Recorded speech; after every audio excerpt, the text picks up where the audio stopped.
saking nggak pernah ngajinya, ada orang takut mutah karena hamil, pas sholat ngunyah permen. Nggak tahu kalau itu membatalkan apa? Sholat.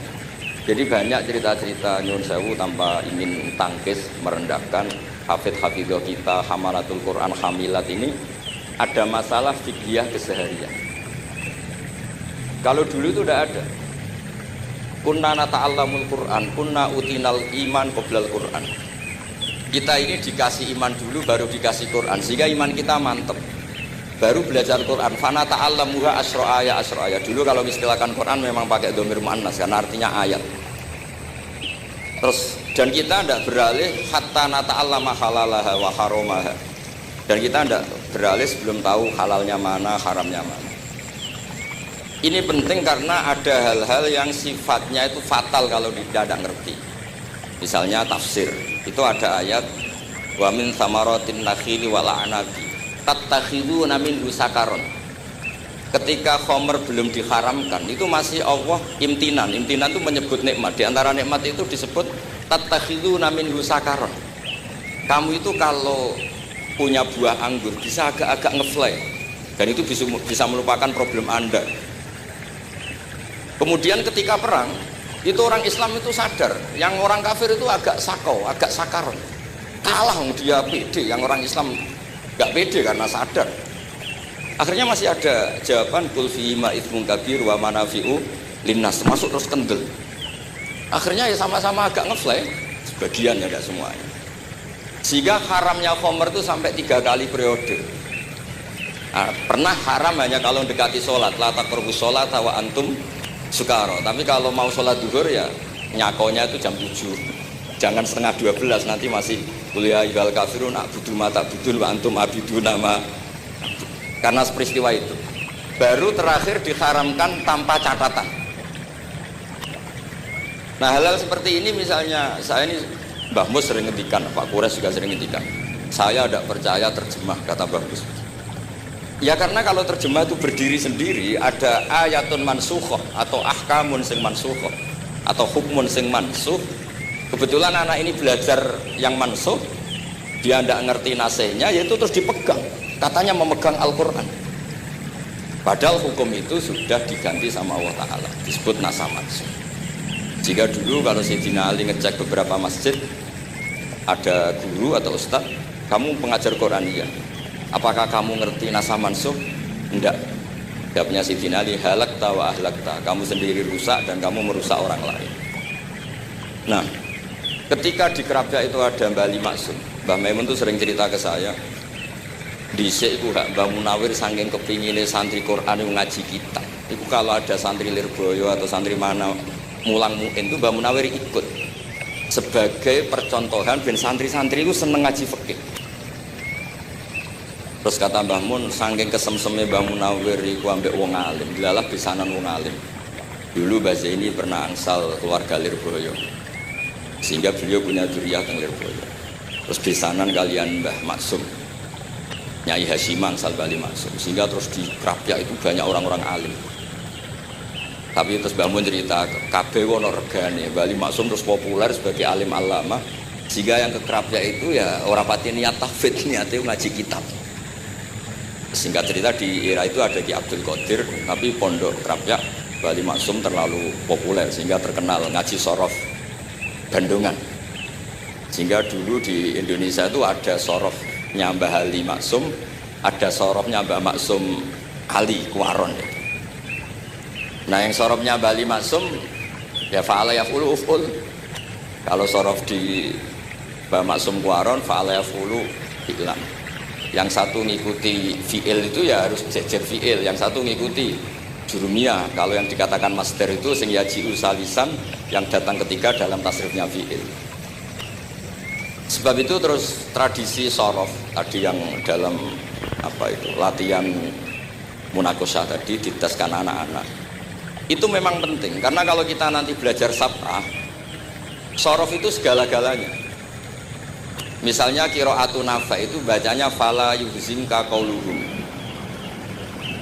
Karena beliau berkesimpulan kalau khazanah yahzunu husnan itu susah.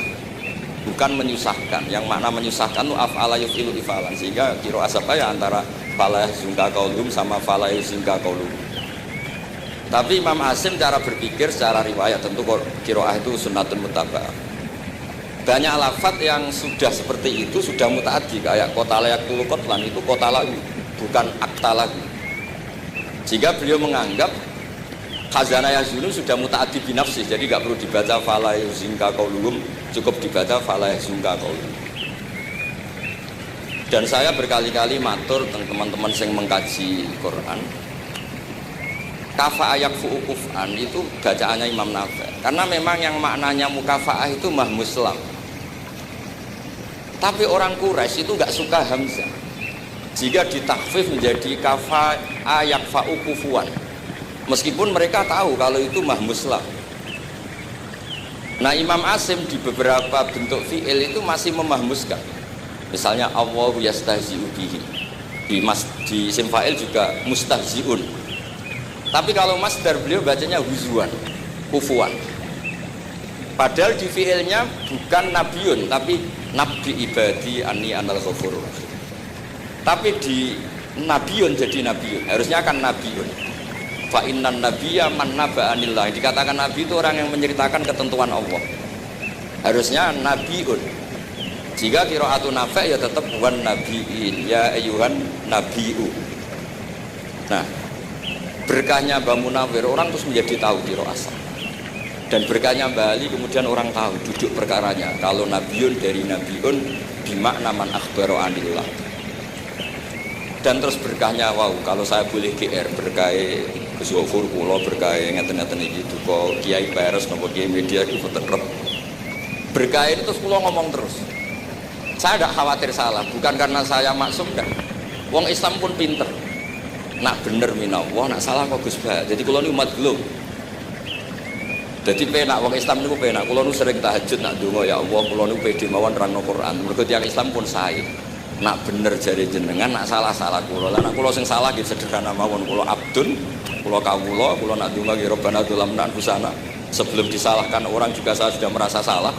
Wa akharuna atarafu bi dzunubihim khalatu amalan sholihan wa akharuna wa sayyi'an. Lan kula suwun kangkang mbak-mbak sing khatam Quran pede mawon.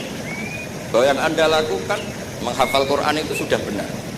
Meskipun Anda tidak sempurna, misalnya Anda tidak paham, Anda tidak bisa melakukan. Khifdu kalil Quran wa al-khifdullah. Kamu menghafalkan Quran itu sudah menjaga lafaz-lafaz Quran. Sehingga lafaz Quran tetap mutawatir, lafaz Quran tetap ma'ruf, tetap masyhur, sehingga ketika ada yang memasukkan Quran konangan. Tapi kalau yang hafid sedikit lam yabduh ada tawatur, takutnya kalau ada yang menyalah, ada yang apa itu tidak diketahui. Di barokahnya hamalatul Quran sing aksar wa aksar itu kita terjadi. Nah, itu yang dimaksud Mbah Mus, Quran itu harus jadi budaya. Ning desa itu wong ra salat lah. Dengar ada warung ayamnya tiren enggak disembelih itu enggak mau makan. Haram, padahal dia ra salat itu lebih dari haram. Itu enggak mau makan ayam tiren. Enggak sholat disuruh makan babi ya enggak mau, haram. Sampai tadi yang nyolong saja milih lebih bukan melon babi, karena babi itu haram. Dan saya pernah digojlok sama wartawan Pak Bahak, wah fikih Indonesia itu hebat, sampai maling saja masih pakai fikih itu. Jadi kalau nyolong itu milih yang halal bukan yang haram. Pun itu bentuk hormat kula dan keluarga Mbah Ali, bentuk hormat kula dan Mbah Mus dan sedanten keluarga niki kula badhe maos kitabipun Mbah Ali. Kula pancen pengagum kitab-kitab yang dikarang orang Indonesia. Mereka kita anggap niku lebih aplikatif lah, karena dikarang orang yang trauma dengan Indonesia.